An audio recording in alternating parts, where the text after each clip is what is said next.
त्यांनी स्वतः सोबत असं का करेल? अहिल्यानगरमध्ये घडलेली ही घटना सध्या सगळ्यांचंच लक्ष वेधून घेतेय आणि अनेक प्रश्न निर्माण करतेय. 15 मार्चची संध्याकाळ, तारकेश्वर गडावर महंत आदिनाथ महाराज शास्त्री आपल्या भक्तांसोबत बसले होते. सगळं काही नेहमीप्रमाणे सुरू होतं. काही वेळानंतर ते शांतपणे त्यांच्या खोलीत गेले. यानंतर काही वेळ गेला, पण त्यांच्या खोलीतून कोणतीही हालचाल दिसत नव्हती.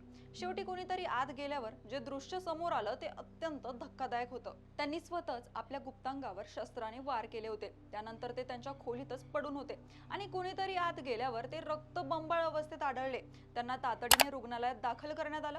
या घटनेनंतर परिसरात आणि त्यांच्या भक्तांमध्ये एकच खळबळ उडाली. हा आत्महत्येचा प्रयत्न होता का? यामागे काही दबाव होता का? मात्र काही दिवसानंतर स्वतःच महंतांनी याबाबत खुलासा केला. जे काही झालं माझ्याकडून, लिंगत्याग झाला, तुम्ही माझ्या मनाने स्वतः केलेला आहे.